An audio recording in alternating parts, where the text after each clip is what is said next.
Middleweight prospect, Jhonoven Pati. What's going on, Jhonoven? I see you're outside in the sun, enjoying life. How's life going for you right now? Man, it's going great, man. I couldn't be more excited where I am in my life right now, man. That's great, man. Well, with your career, you've been pretty much on the longest layoff. I think around 9 months now. What have you been doing, even before the pandemic hit? I actually had a lot of fights lined up. I had one lined up for January. I had one lined up for January, February, May, or April. And then I got the phone call for the Contender series in April. So then I would have had it in May. So I would have been at least 2 fights deep this year, earlier this year. So I've just been training, man, honestly. Just focused on anything in particular during this whole time? No, not really. Just trying to stay active.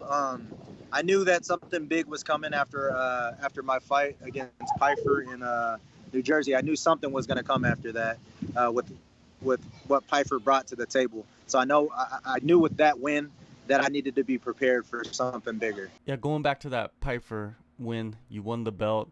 There was a lot of hype around Pfeiffer. He's also fighting on the Contender series himself. Going into that fight, did you feel a lot of pressure? Maybe even more pressure than even going into this fight, the Contender series? Going into the Pfeiffer fight, I actually didn't feel any pressure. I actually enjoy going places and fighting in other people's hometown rather than fighting in my own. I feel like it's a lot less pressure when you're the villain. You don't have to worry about people knowing you in the crowd.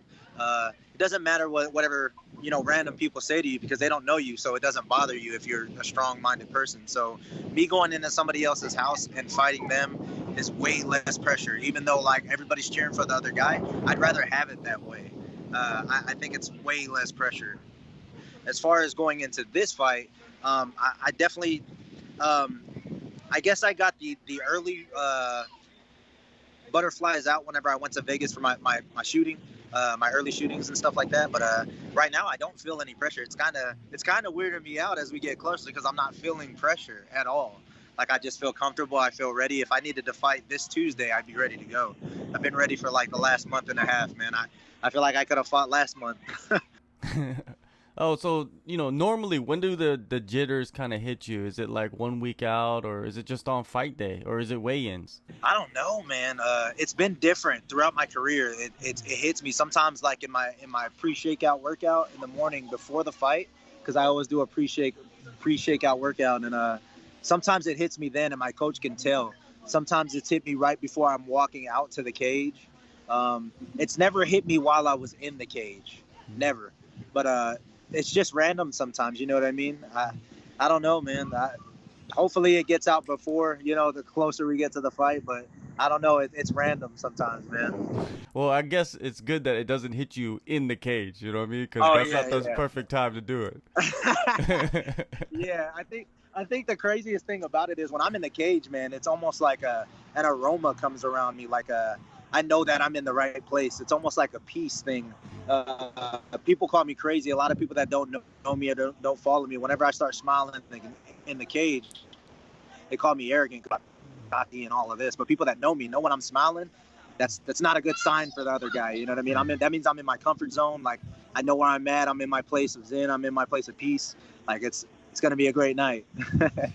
When you watch fights, and sometimes the commentators will point out, oh, he's smiling, that means he's hurt. Like that's not you then. Yeah. No, it's really not. It's the farthest from it. Like literally, that's how I spar. I'm smiling. I'm inviting guys in every time. Whenever somebody gets hit with something and they're like, oh, when they're inviting them in, that means they're hurt. Like, nah, man, nah. Going into the Contender series, there's a lot of guys that have these records. They're like 7-0, 8-0, 9-0, 10-0. You've had a few losses in your career. What have been some of the biggest obstacles you have faced so far? I think the biggest obstacles that I faced in my career was taking the fights that should have been UFC fights early. I took some hard fights very, very early in my career. My pro debut was against Ryan Spann. You know what I'm saying? Like Ryan Spann was the #1 middleweight in Texas when I took that fight. Nobody wanted to fight him. I was 7-0 as an amateur. I got offered the fight and was like, I had bad management. I didn't have a guy in my ear that was gonna tell me no, and I'm no longer with that management. But I went into that fight and lost that fight. If you look at my losses, they're all UFC guys. Yeah. All three of my losses, all three of those guys are in the UFC. So I think those were the biggest obstacles, taking those fights a little early. So when people look at my record, if you don't really dig into my record, you'll be like, oh, this guy's 6-3. He's nothing. You know what I mean? A lot of people are writing me off, and that's okay. I prefer it that way. My whole career, I've been an underdog. So, you know what I mean? It is what it is. Sometimes it's good to be in that position, though, as the underdog. I think it's perfect to be in that position because a lot of people don't know I'm coming. You know, last night I was watching the UFC fight card, and I wasn't impressed at all with the 85ers that I watched last night. I just, and I don't say that out of cockiness. I just say that out of preparation. I'm prepared. I'm prepared to, if they would have called me last night and be like, you against Chris Weidman, line it up, send it.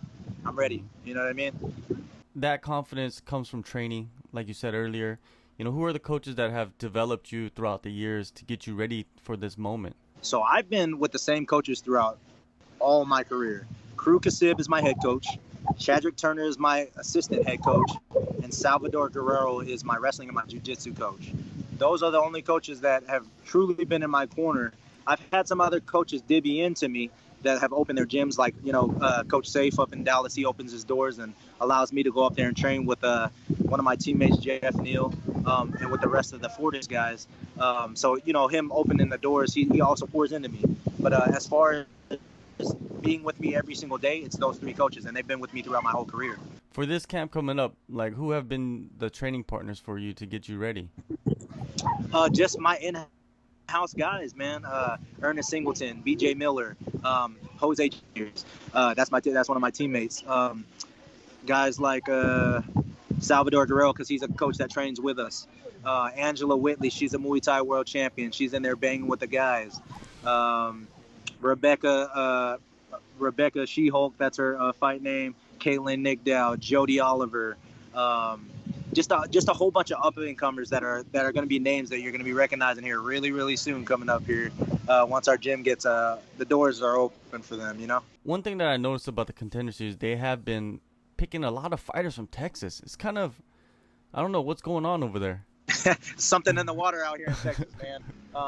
I think Texas, as far as sports in general, there's a lot of guys out here that are just they just go all in, no matter what the sport is. Basketball, especially football. Whenever you have Texas athletes doing any sport that they're in, and they say they're from Texas, you look at our state motto. Everything's bigger in Texas, right? For you to have a state motto like that, you have to have a work ethic like that. So whenever you have Texas fighters, you better be on the lookout for them. Look at Kevin Holland last night from Texas. Dropped old boy. You saw it. Look at Derek Lewis. You know what I'm saying? Yeah. Texas boys. Yeah. Now, your opponent coming up, Jamie Pickett. When you study him, what do you see? He's a good guy. I mean, he's a guy that obviously they believe in to have on the show for the third time. Or I could look at it as he's a guy that they want me to walk all over. And that's the way I'm looking at it. I'm not saying he's not a great opponent, because Jamie's got an outstanding track record. You know what I'm saying? If you look at the MMA numbers right now, everybody's picking Jamie over me. They're picking it as a decision. I guess people think that that's the way to beat me, or that I can't go 15 minutes hard. But I don't know. And just as hard as it is to be humble and looking at Jamie and saying that there's something that he's better than me at, there's not. Jamie's not going to beat me anywhere. If he wants to go to the ground, I'm gonna beat him in the ground game. If he wants to wrestle, I'm gonna beat him in wrestling. If he wants to strike, that's home for me. So there's just not much that I see that Jamie can do to me. So a lot of people that are betting against me, feel sorry for your pockets, man. Going back to the level of competition that you have faced throughout your career so far, do you feel like that's the X factor for you heading into this fight? Is that experience? I definitely think so. Whenever you take care of you're not fighting bums. You know what I'm saying? A lot of guys, they go and pad their records and they're fighting guys that shouldn't even be fighting. You know what I mean? The guys that are just, they want to be fighters, but they don't want to make it to the UFC. They just want that name to go along with their name. You know what I mean? I've never fought guys like that. Every guy that I fought has been that guy. Supposed to be that person, especially the guys that I fought in Texas. Those were the up and comers. Those were the guys that everybody didn't want to fight. You know what I mean? I mean, dude, after I fought Alfredo Leja, I was trying to fight Kevin Holland, but that's when he got the call up to the Contender Series. So, I mean, dude, I'm always down to fight. I know whenever I make it to the UFC, because I see myself getting the contract, I know I'm gonna have to fight top guys all the time. So I'm already prepared for that. I know that I can be one of the best in the world in the 185 division. So I have to be prepared for that. And I feel like I've already started a strong foundation to be ready for that whenever it hits me. You know what I mean? How do you see yourself winning the contract? What kind of performance do you feel like you're going to have on the Contender Series? I definitely see myself finishing Jamie with a TKO. If not late in the first, maybe early in the second. There's just, man, it's so hard to not say like that.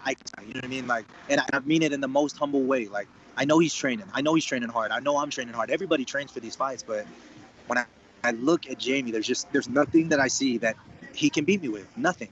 So I see myself TKOing Jamie in the second round, and I take pride in TKOs. You know what I mean? I'm not saying KOs aren't great, but a KO you can catch a guy, you know, slipping or maybe he's tired. A TKO, that means they had to pull you off because you're gonna kill this guy. You know what I mean? Like, and I see myself TKOing him. I see it. One last thing, you know, there's many different types of competitors in this sport. You know, there's a lot of the martial artist types, and then there's the prize fighter mentality. Where do you feel like you fit in? I think I fit in right in the middle of both. I think I'm definitely a prize fighter. Whenever I look at guys and guys, they say they do this because they love it, and that's the only reason why they do it, and they don't do it for the money. I honestly think that every guy that says that is an absolute liar. They're a liar. We do not do this for free. You know what I'm saying? I tell people all the time when I go out and my friends want to go out, there's certain people that I won't even hang around with because all they want to do is go out and fight. I'll tell them straight up, if you start a fight, don't expect me to jump in there, because unless they're paying me to fight, I'm not fighting. You know what I mean? Like, I'm just not that person. So for me to say that I'm not fighting for a prize would be an absolute lie. I am a prize fighter, period, at the end of the day. But do I respect the martial arts? Without a doubt. Without a doubt. I respect it to the utmost. That's why after the fight, you know, I might have my antics where I do a celebration, but that's just excitement at the time. After that, I'm super cool with my opponents. I don't think that might be like two of my opponents throughout my amateur and my pro career that I rarely talk to. But dude, I was just talking to Piper this morning, man. I was at church. I was checking on his weight, making sure he was good for his main event coming up Tuesday, making sure that he was good. Told him that I was praying for him. I wish nothing but luck to every fighter stepping in the cage. You know what I'm saying? But that's the mixed martial arts part of me. But when it comes to the prize fighting, I'm a prize fighter that appreciates mixed martial arts. I love martial arts, man, and I respect it to the utmost thing. I would never disrespect martial arts. That's our platform. You know what I mean? But we do it for that coin. Mm-hmm. No doubt. What's that thing that you carry? I'm just curious, that you carry with you into the cage. So it's a Samoan warrior staff. Okay. So, you know, back in the Samoan times, whenever we would go to war with other islands and other people that were trying to come in and invade our islands, we didn't have guns and things of that sort. If you did you watch Fast and Furious, the Hobbs and Shaw one? Yeah. You saw when they all had their warrior clubs. Yeah. Before that movie came out, I was walking with my staff just to let everybody in the world know. Before The Rock was walking out showing out his staff, you can look at all my stuff. I walk out to all my fights with my warrior staff. And my dad and his good friend Fale, they handcraft all my stuff. They handcraft all my warriors. That's what it is. It's a warrior staff, just to show our warrior spirit, and it's a weapon that we use as, you know, Samoans. We don't use guns. We use sticks. Yeah. Well, you could beat that ass with that stick. Yeah, bro. Yeah, man. Well, you know, hopefully, you know, once the Reebok deal is over, they'll allow you to carry that with you to the cage in the UFC, Yeah, man. I hope so. I hope that they allow a little Without a bit more doubt. originality, you know what I mean? Because this Reebok deal, I did not like it too much because it just got Yeah. everything out the window. But go ahead. God's timing, bro. God's timing. I think God's about to open a lot of doors for a lot of fighters. A lot of people are looking at this 2020 as a bad thing. I think it's going to open doors for fighters in particular. So you just got to look at the blessing and the bad things. You know what I mean? No doubt. Well, August 25th Contender Series, Las Vegas. Thank you so much for Yes, the time. sir. Good luck on the fight. Thank you, brother. Safe travels, and hopefully we'll be talking soon, man. Yes, sir. We'll talk after this win.